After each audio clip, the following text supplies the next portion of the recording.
The bridge of the Imperial Dreadnought times harmonious decree times hummed with quiet efficiency.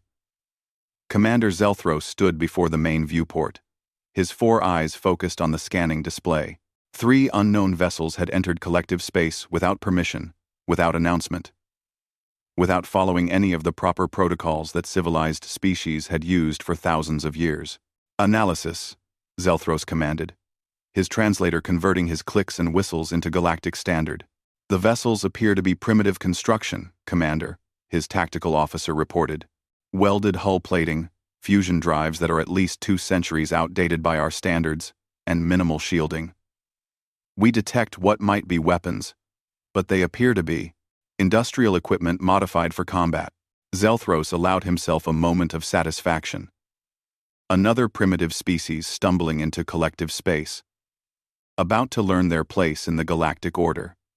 He had done this 43 times before. The procedure was always the same. Show them the dreadnought, explain the consequences of trespass, and watch them surrender or flee. Sometimes they fought, but those conflicts ended quickly. Open all frequencies. Prepare the standard first contact warning. The communications officer nodded, and Zelthros began his speech. He had memorized it long ago. Unidentified vessels. You have entered the sovereign space of the Galactic Collective, a union of 417 species bound by laws older than your civilization. Under Article 12 of the Collective Charter, unauthorized entry constitutes an act of aggression. You are hereby ordered to power down your engines, submit to boarding protocols, and prepare for diplomatic processing. Failure to comply will result in the immediate application of defensive measures, as outlined in Section 7 of the Rules of Engagement. You have 1 standard hour to acknowledge this transmission and comply. He waited. The primitive ships continued on their course, moving deeper into collective territory. Sir, we are receiving a response, the communications officer said. Finally, Zelthros thought. The voice that came through the speakers was rough, speaking a language the translator struggled to process for a moment before finding the patterns. Hello? This is Captain Maria Santos, of the mining frigate times Bessie ***. We're reading you. But your transmission was pretty long. Can you repeat the important parts? Zelthros blinked his eyes in sequence, a sign of confusion among his people. We have issued a formal warning and ultimatum. You are in violation of collective law. There was a pause. Then another voice joined the channel. Male this time. Maria. Are they saying we're in trouble? I think so, Pete. Something about laws and defensive measures. Did they just threaten to shoot us? Santos replied to her companion, but her microphone was still active. I think that's what all that Article 12 stuff meant. Hard to tell with all the fancy language. Zelthros felt his calm beginning to crack. Your vessels will comply immediately or face destruction. Right, okay, got it, Santos said. So, just to be clear, you want us to stop our ships and let you board them, or else you'll attack us. Is that the basic idea? That is correct. There was another pause. Then, Zelthros heard something that confused him deeply. The humans were laughing. Not nervous laughter, not the sound of fear, but genuine amusement. Oh man, Santos said between laughs. You could have just said that in the first place.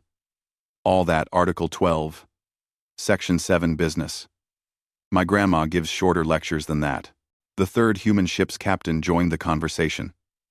Seriously, mate. We're just simple mining folks. You threaten us. We understand. No need for the Shakespeare routine. Zelthros looked at his crew. Several of them had their equivalent of confused expressions. You find this situation amusing? Well, yeah, Santos admitted. But you spent 5 minutes reading us a legal document first. That's just funny. Where we come from, if someone wants to fight, they usually just start fighting. We are not fighting, Zelthros said, his voice strained. We are following proper procedure for first contact situations involving territorial violations. Right. Proper procedure. Got it. Santos sounded like she was still smiling. So, what happens if we say no? Then we will disable your vessels and take you into custody. And if we fight back, you will lose. Our technology is far superior. Your weapons cannot penetrate our shields. This is not a negotiation. Okay. Just checking our options here. Santos conferred with someone off microphone. Here's the thing. Commander, we're heading to survey an asteroid field about 6 light hours from here. We've got contracts to fulfill, families waiting on paychecks, and honestly, we didn't even know anyone owned this space. No signs, no warnings, nothing. Ignorance of collective law is not an excuse. Sure, fair enough. But here's my counteroffer. We finish our survey, takes about 3 days. Then we head home and tell our people that this area is claimed. We avoid your space in the future. You avoid shooting at us today, and everyone goes home happy. Sound good? Zelthros could not believe what he was hearing. This primitive species was trying to negotiate after being caught in violation of collective law. They should be terrified, pleading for mercy, not making counteroffers and laughing at his warnings. That is not acceptable. You will comply with collective authority immediately. Maybe yes, in quote. Right, but you see, we really need to check those asteroids. Lots of good minerals out there. Worth the risk. Honestly. Risk? There is no risk. There is only compliance or destruction. Santos laughed again. Commander, you seem like a decent fellow, so I'm going to be straight with you. You've got a big, impressive ship, and I believe you when you say you can blow us up. But we've got a job to do, and where I come from, you don't abandon your job just because someone threatens you. That's not how humans work. Humans? Zelthros repeated the word, storing it in memory. Your species designation is human? Yep, from a little planet called Earth.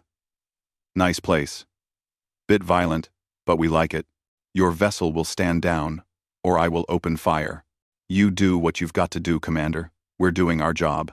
The 3 human ships adjusted course, moving around the time's harmonious decree times at a respectful distance. But not stopping. Zelthros watched them go.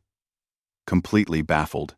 In his 43 previous first contacts, nothing like this had ever happened. Sir, should we fire? His weapons officer asked. Zelthros considered it.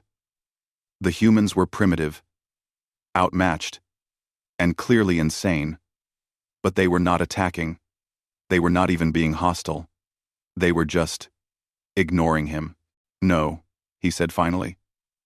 Let them go. And send a priority message to the High Council.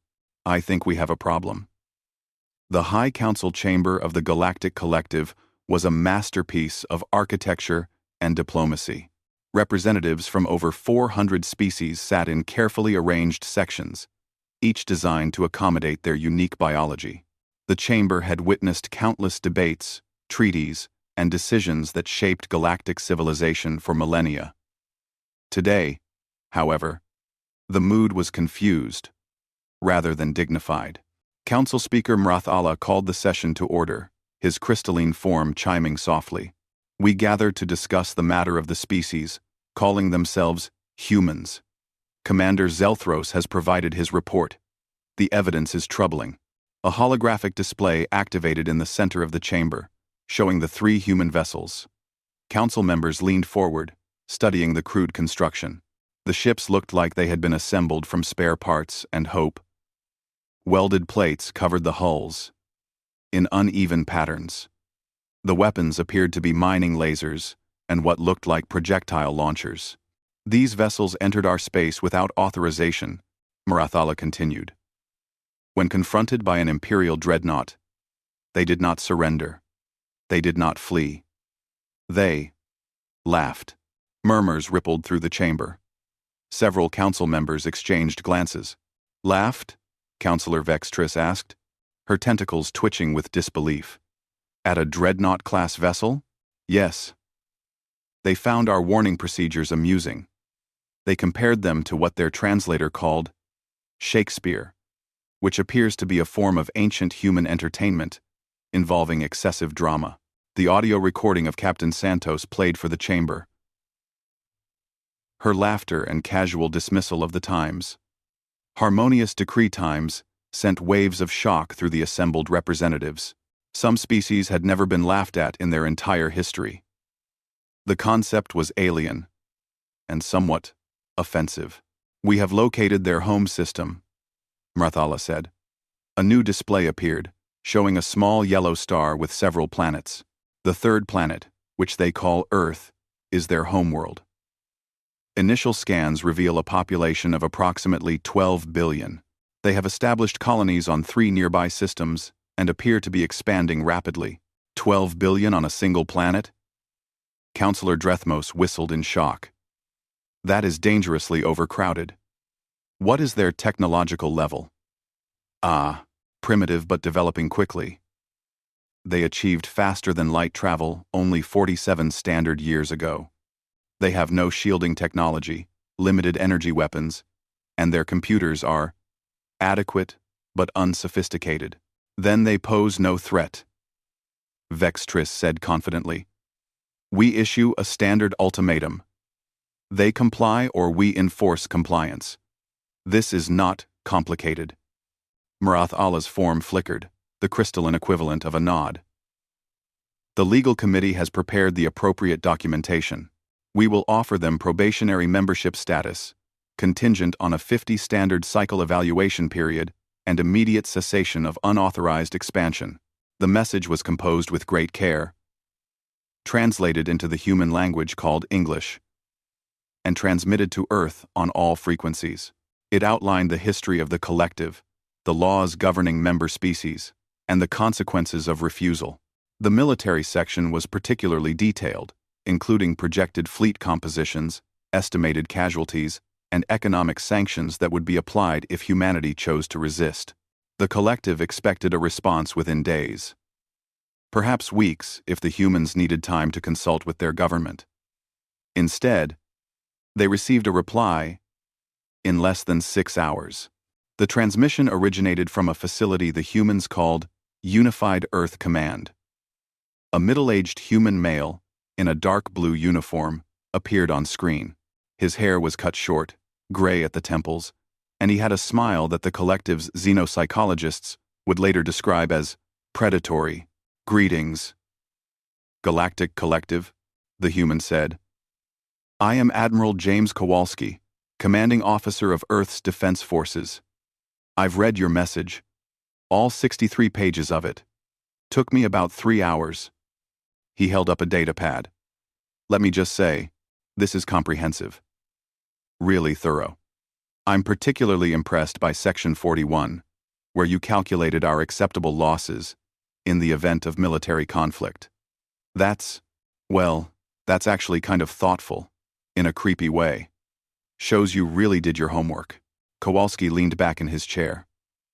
I especially enjoyed the part where you explain how our economy would collapse under your trade sanctions. Very detailed graphs. Nice color coding. Must have taken someone a long time to put that together. He paused, and his smile widened. Here's the thing, though. We're not interested in your probationary membership. The 50-year evaluation period? We're humans. We barely plan 50 years ahead. Most of our governments don't last that long.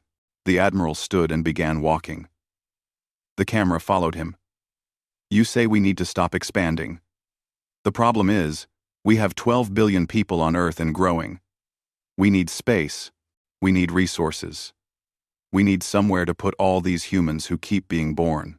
He stopped at a window showing Earth from orbit. You've threatened us with military action if we don't comply. You've outlined exactly how you would defeat us. You've calculated our losses, our capabilities, our weaknesses. Very professional. Our professional. Kowalski turned back to the camera. But here's what I think you don't understand. Humans have been fighting each other for our entire existence.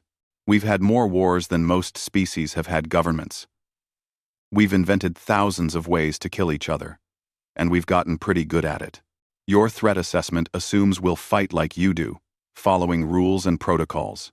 He walked to another display showing Earth's history. Images of ancient battles, world wars, and modern conflicts flashed across the screen. We don't fight like you. We fight to win, and if we can't win, we fight to make you regret starting the fight in the first place. You can probably destroy our fleets, maybe even our colonies. But ask yourself this: what happens after? We're humans. We hold grudges. We remember. And we're really, really good at long-term revenge. Kowalski sat back down. So, here's Earth's official response to your ultimatum.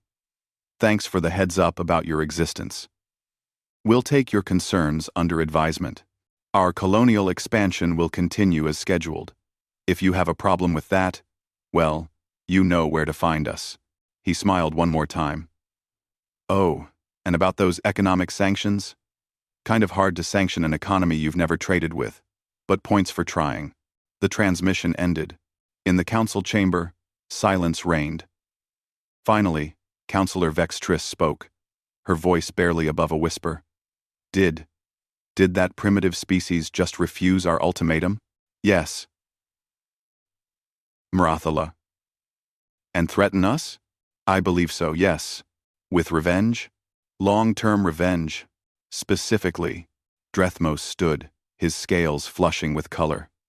This is unacceptable.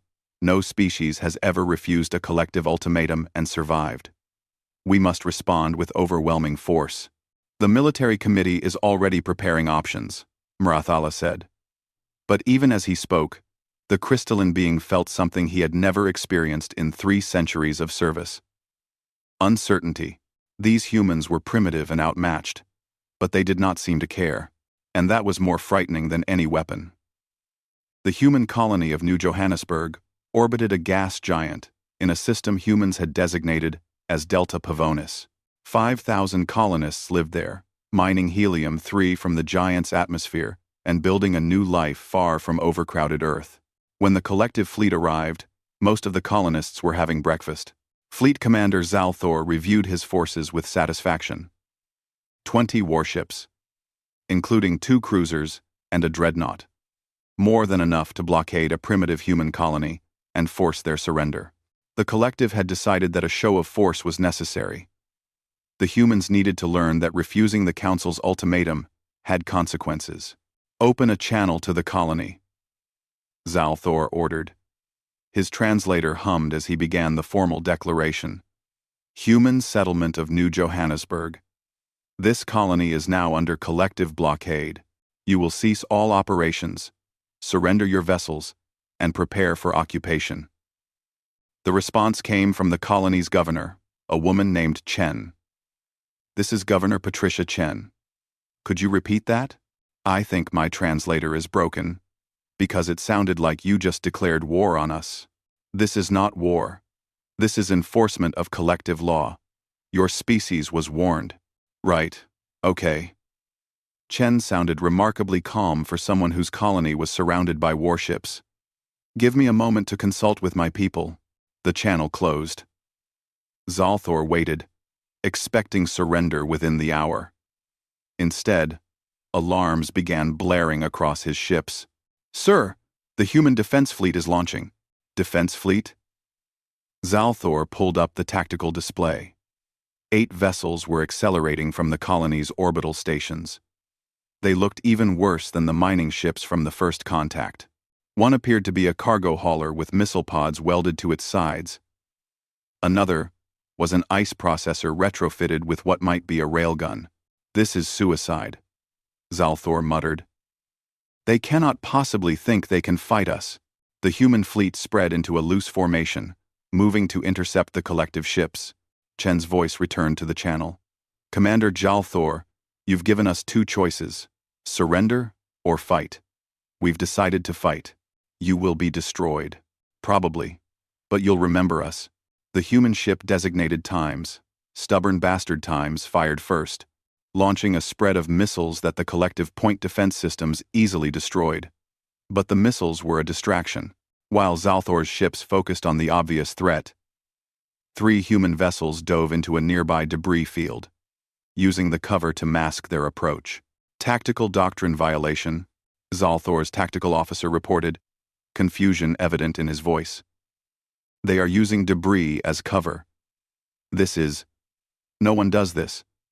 The risk of collision is too high. They are desperate, Zalthor said. Focus fire on the lead vessels. We will disable them quickly. But the humans did not fight like any species the collective had encountered. When the cruiser Times Radiant Dawn Times disabled the human ship Times Murphy's Law Times with a precision strike to its engines, the crew did not surrender. Instead, they evacuated the ship, overloaded the reactor, and used maneuvering thrusters to send the dying vessel directly into the Times Radiant Dawn Asterisk's path. The cruiser's captain ordered evasive maneuvers, but the collision was unavoidable. The Times Murphy's Law Times struck the Times Radiant Dawn Times amidships, the explosion breaching 2 decks and causing significant damage. They used their own ship as a missile, the tactical officer whispered. Who does that?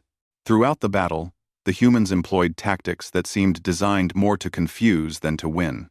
One ship broadcast music on all frequencies, a horrible noise of screaming instruments and aggressive vocals that disrupted collective communications.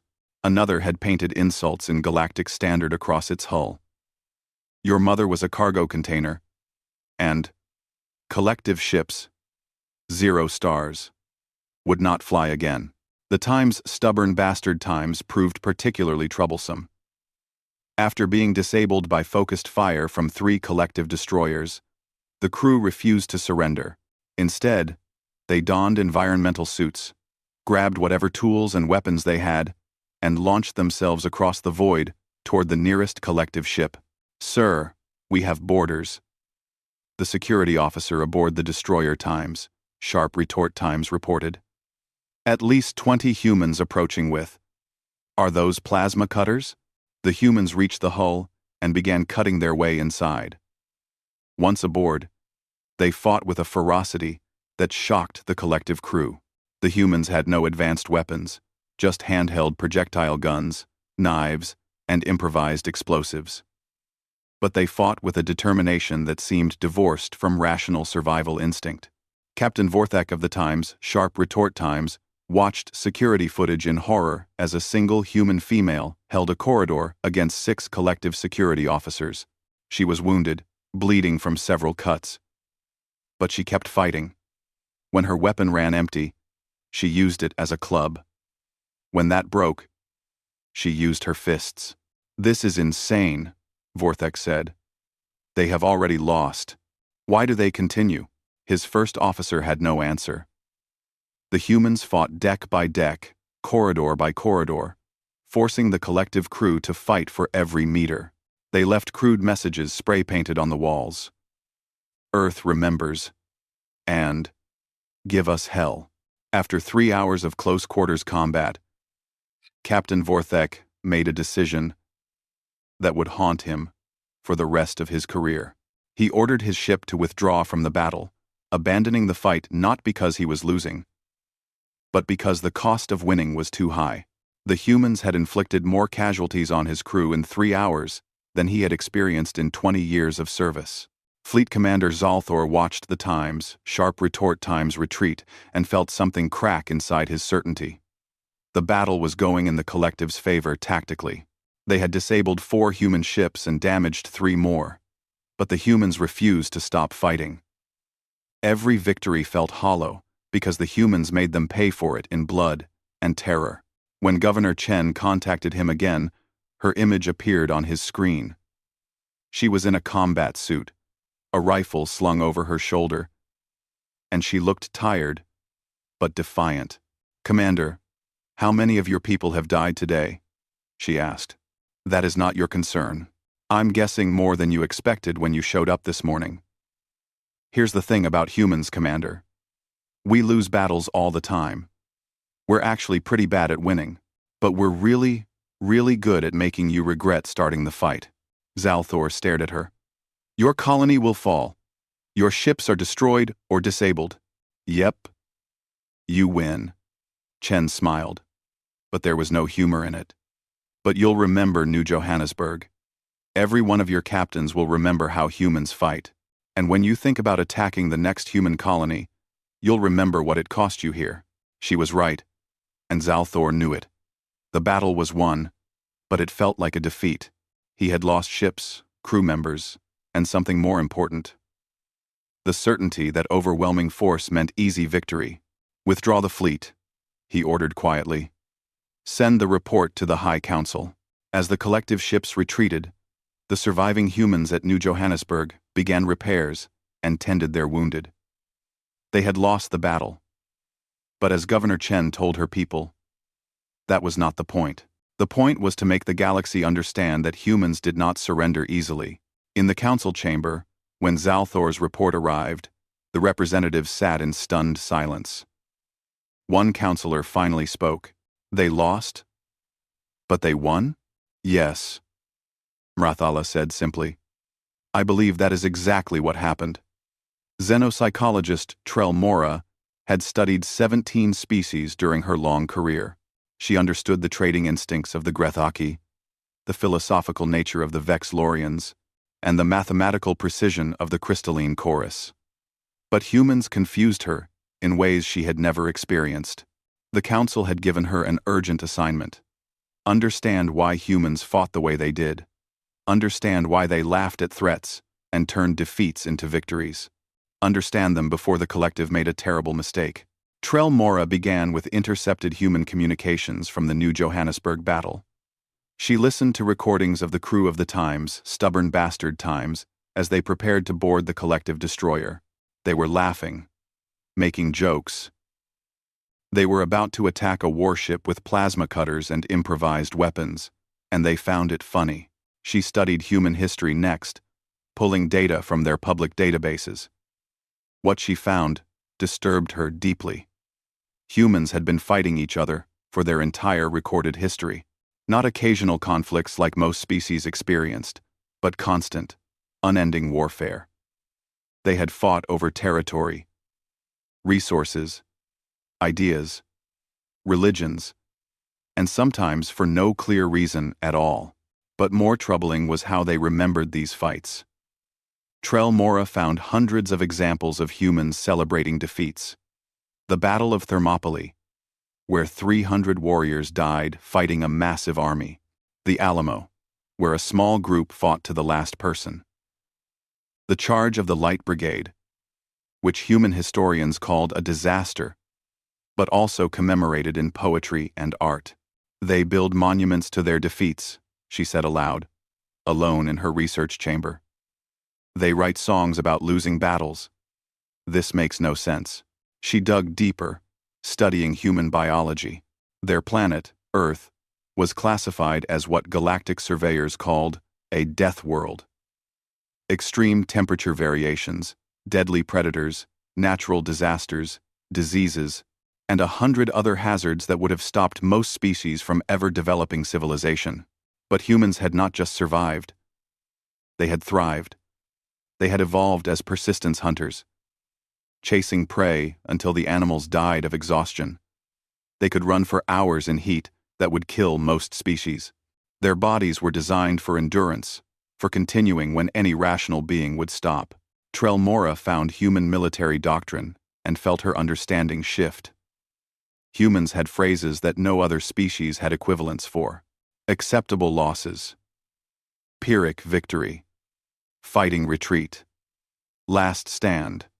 They had entire military strategies built around the concept of losing, but making the enemy pay so dearly that the victory meant nothing. She interviewed collective survivors from New Johannesburg. Captain Vorth Eck of the Times, Sharp Retort Times, was particularly haunted. They should have surrendered, he said, his voice shaking. Their ship was disabled. They had no chance. But they kept fighting. One of them, a young female, I shot her twice, and she still came at me with a knife. I had to shoot her 3 more times before she stopped.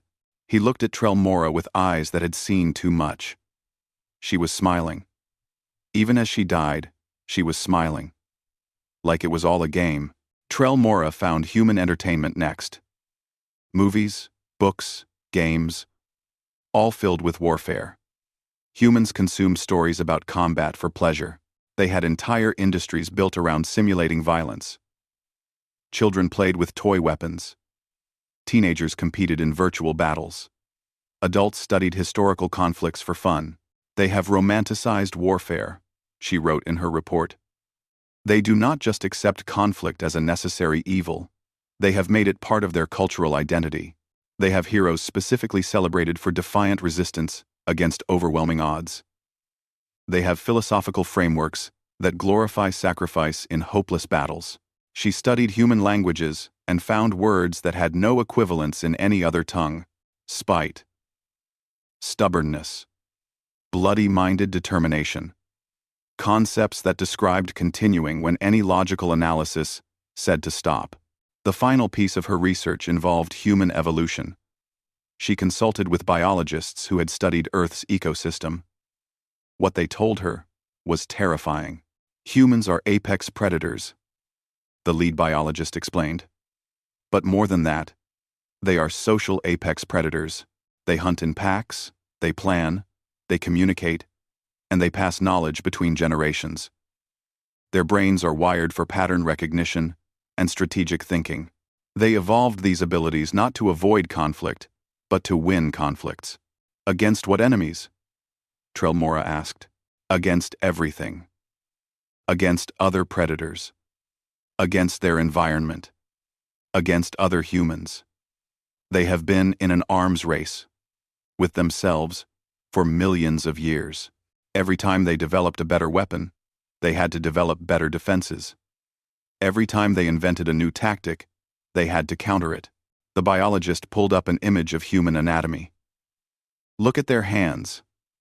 Opposable thumbs. Perfect for making and using tools. Tools like weapons. Look at their eyes, forward-facing for depth perception. Predator eyes. Look at their teeth, omnivorous but with prominent canines. They were designed by evolution to be efficient killers. Trellmora compiled her findings into a comprehensive report. She titled it, The Human Paradox. A Species Built for War, Seeking Peace in the Stars. She presented it to the High Council personally. Humans are not like us, she began. They did not reach the stars through cooperation and peace. They reached the stars through competition and conflict. Every advancement they made came from trying to outdo each other, to win some competition, to prove they were better than their rivals. She showed the council images of human history. They have been preparing for war since they discovered fire. They have weapons that can destroy their entire planet. They have strategies for fighting in space, on planets, underwater, underground, and in dimensions we cannot perceive. They have thought about warfare more than any species in recorded history, Counselor Vextrees interrupted. But they are primitive. Their technology is centuries behind ours. Yes, Trellmora agreed. Their technology is primitive, but their understanding of conflict is sophisticated beyond measure. They know things about warfare that we have forgotten or never learned. They know how to fight when hope is gone. They know how to turn defeat into victory. They know how to make their enemies afraid. She paused, letting her words sink in. When we threatened them with war, they found it amusing, not because they are stupid or suicidal, but because by their standards, our threats were not serious. We told them we would destroy their fleets and occupy their colonies. They have been threatening each other with total extinction for thousands of years. Marathala's crystalline form chimed softly. What are you saying, Trellmora? I am saying that we made a fundamental error in our assessment. We assumed humans were like every other primitive species we have encountered. But they are not. They are something new. Something dangerous. They are a species that has been preparing for war their entire existence. and we have just given them a reason to prepare for war with us. She displayed her final slide, a quote from a human philosopher named Heraclitus. Out of every 100 men, 10 shouldn't even be there, 80 are just targets, 9 are the real fighters, and we are lucky to have them, for they make the battle. Ah, but the one. One is a warrior, and he will bring the others back. Humans are all warriors, Trelmora said quietly. Every single one of them. That is what we are facing. Not a primitive species, stumbling into galactic politics. A species of warriors who have been fighting since before we built our first cities. The council chamber was silent for a long time. Finally, Drethmos spoke, his voice subdued. So, what do we do? Trelmora looked at the assembled representatives. We negotiate. We find a way to coexist, because if we try to fight them to extinction, we may win. But the cost will be so high that our civilization may not survive the victory. That is what humans do. They make victory meaningless. The decision to send an envoy to Earth was not made lightly. The High Council debated for 3 days, something that had not happened in living memory. Finally, they agreed on a course of action that was unprecedented in collective history. They would negotiate with a species that had not earned the right to negotiate. Ambassador Qualthex was chosen for his experience and patience. He had successfully negotiated treaties with 46 species. Earth would be his 47th, though he suspected it would be nothing like the others. The collective ship entered Earth's solar system, broadcasting peaceful intentions on all frequencies. The response was immediate. 3 human warships intercepted them. Proper military vessels this time, not converted mining equipment. They escorted the collective ship to Earth orbit with professional courtesy. Qualthex descended to the surface in a shuttle, landing at a facility called Geneva. The city was old by human standards, built around a lake with mountains in the distance. He was met by Admiral Kowalski, the same human who had dismissed the collective's ultimatum. Ambassador, Kowalski said, extending his hand in the human gesture of greeting. Welcome to Earth. I hope your journey was pleasant. Qualthex accepted the handshake, noting the surprising strength in the human's grip. Thank you, Admiral. I am here to discuss terms of coexistence between our peoples. Good. We'd like that too. Kowalski smiled. But first, I'd like to show you something. Humor me. Against his better judgment, Qualthex agreed. Kowalski led him to a vehicle, and they drove through the city to a large building made of stone and glass. A sign identified it as the International Military History Museum. A museum? Qualthex asked. Trust me, Kowalski said. This is important. They entered the museum, and Kowalski began a tour that would fundamentally change how the collective viewed humanity. The first exhibit showed ancient weapons, stone axes, bronze swords, iron spears. These are from our early history, Kowalski explained. Humans have been making weapons for at least 200,000 years. They moved through the exhibits.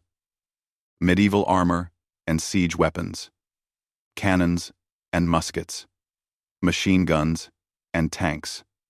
Kowalski narrated each section with casual familiarity. This is a trebuchet. We built it to throw rocks at castles. Then, we built stronger castles. Then, we built bigger trebuchets. Back and forth. Over and over. They reached the modern warfare section. Missiles, jets, bombs, and weapons systems that could destroy cities. This is a nuclear weapon, Kowalski said, pointing to a deactivated warhead. We built these to destroy entire civilizations. We built enough of them to destroy our planet several times over. Qualthex felt a chill run through his body.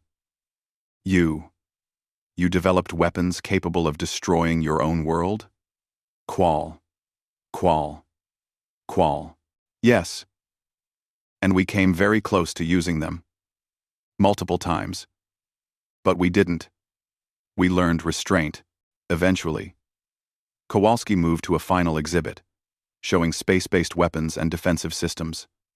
These are what we've developed since reaching space. We've been preparing for conflict up here too. They sat on a bench in the center of the museum, surrounded by 10,000 years of human violence. Kowalski spoke quietly. Ambassador, I need you to understand something. This museum represents a tiny fraction of human military history. Every culture on Earth has something like this.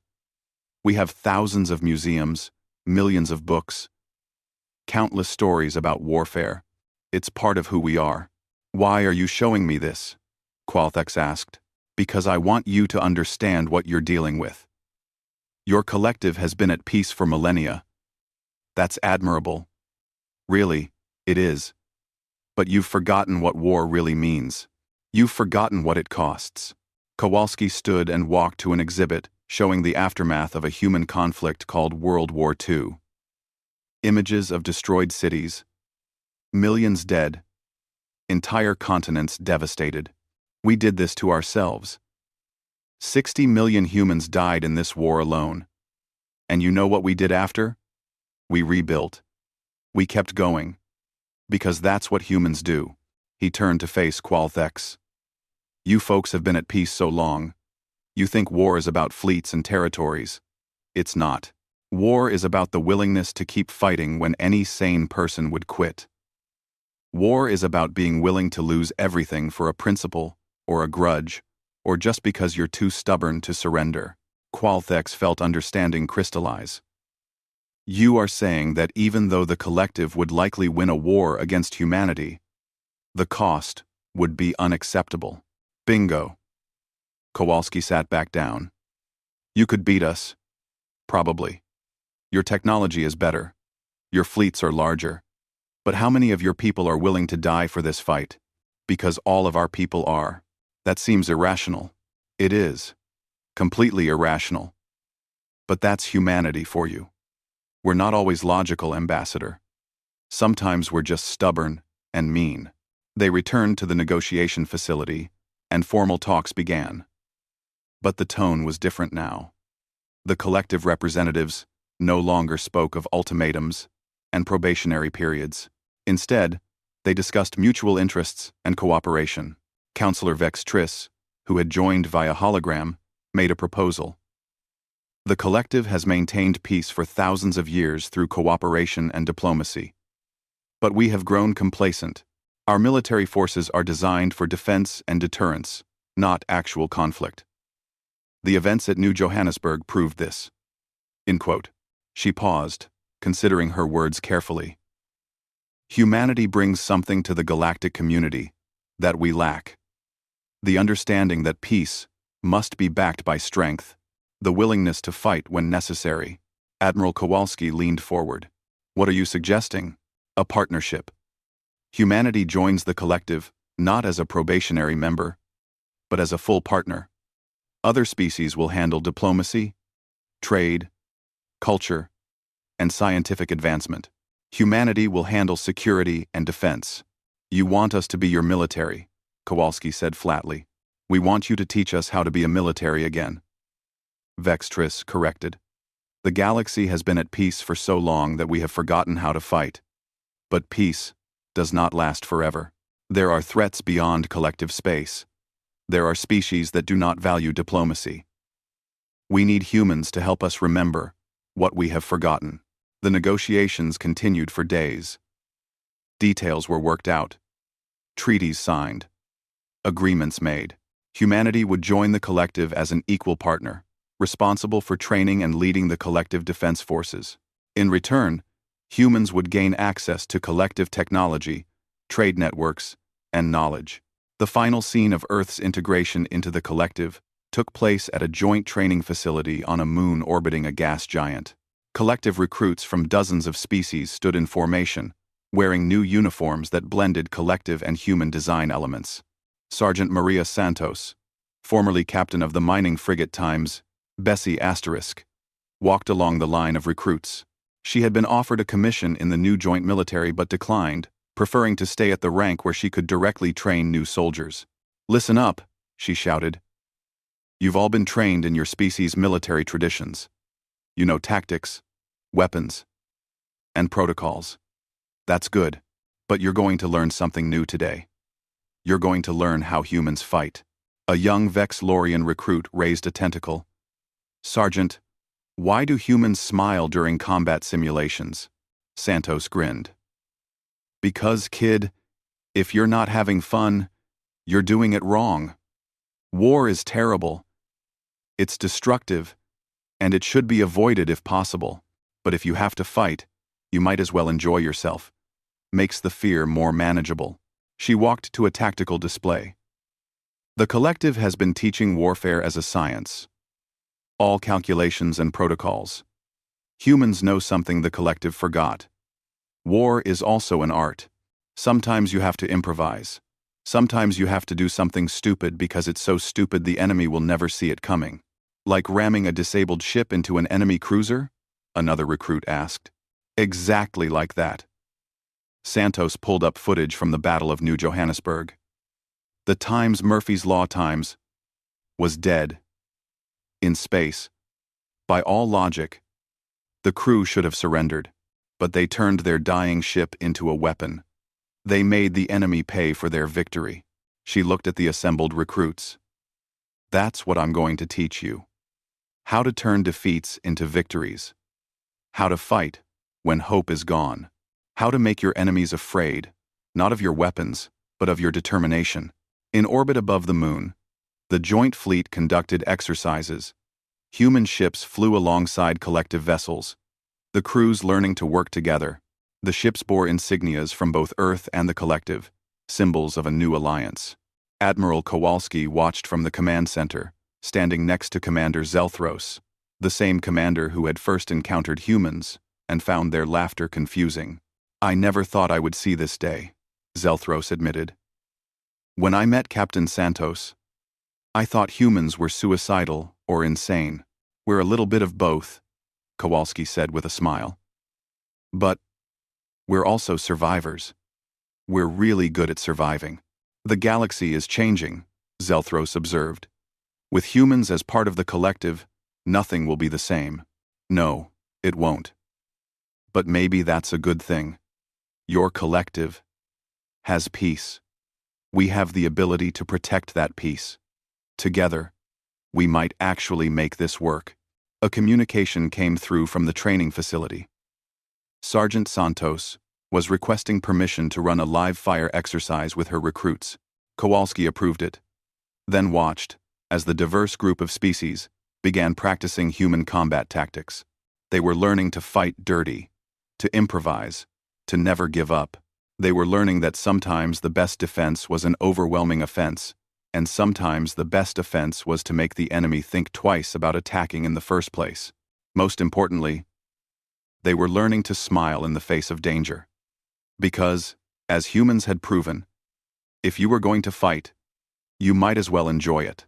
The galaxy had a new guardian, and its enemies were about to discover why humanity's laughter was the most terrifying sound in the universe.